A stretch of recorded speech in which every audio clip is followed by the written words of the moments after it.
현재 미국과 중국의 패권 경쟁은 극에 달한 상황인데요. 미중 무역 전쟁을 넘어 양국의 총영사관 폐쇄 사건 등 갈등은 계속 커져만 가고 있습니다. 최근에는 대만이 미국과 중국의 패권 경쟁 무대가 되었는데요. 미국이 노골적으로 대만을 지원하기 시작하자 중국이 연일 군사적 위협을 가함은 물론 전쟁에 대한 위험 발언도 서슴없이 내뱉으며 강경하게 나섰습니다. 이에 미국의 우방국인 영국과 일본이 항공모함을 집결해 중국을 견제하는 무력 시위를 벌여 대립의 규모가 더욱 커졌으며 우리나라를 포함한 7개국이 대만의 군용 잠수함 건조를 지원하면서 중국을 더욱 긴장시켰습니다. 최근 바이든 대통령이 하나의 중국을 지지한다 라고 한 부분이 대대적으로 보도되며 패권 경쟁에 막을 내리는 듯 보였으나 사실 이는 잘못된 보도로 백악관 공식 입장문을 따르면 하나의 중국 정책을 지지하되 대만 해협 전체의 평화와 안정을 해치는 데에는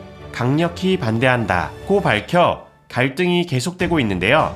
엎친 데 덮친 격으로 리투아니아가 유럽 국가 중 최초로 차이니즈 타이페이가 아닌 타이완 대표부를 승인하면서 하나의 중국에 정면으로 부딪혀 세계 이목을 받고 있습니다.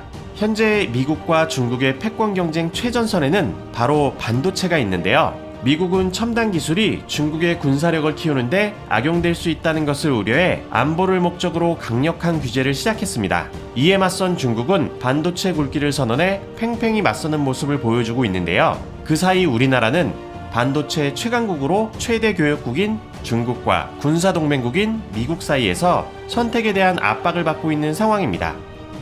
한편 러시아에서는 예비군을 동원한 10만 병력이 내년 1월에서 2월 중으로 우크라이나 영토를 침공할 것이라는 분석이 나오고 있는데요. 2014년 크림반도 강제 병합 사건 당시 우크라이나를 돕지 못한 미국과 나토가 이번에는 러시아의 불법 행동을 결코 좌시하지 않을 것이라며 경고했습니다. 러시아 당국에서는 침공 사실을 극구 부인하고 있으나 최근 우크라이나가 유럽연합과 나토 가입 절차를 진행하면서 나토가 러시아와 국경을 접하게 되는 위협적인 상황이 벌어지기에 이와 같은 충돌을 감행한 것이라고 전문가들은 분석했습니다.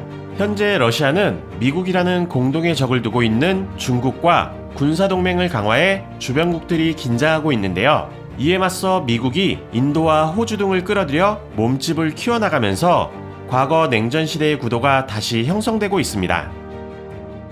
현재 세계는 코로나 바이러스와 함께 신냉전 시대까지 덮쳐 긴장과 피로감이 고조된 상태입니다.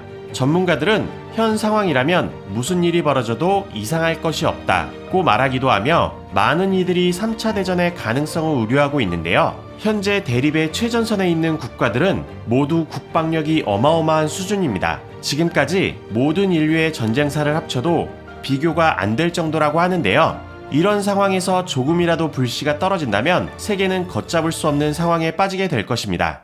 비록 갈등과 긴장이 최고조에 달한 상황이지만 합리적인 협의점이 나와 이 위기 상황을 잘 극복할 수 있길 바라며 지금까지 상암동 투비였습니다.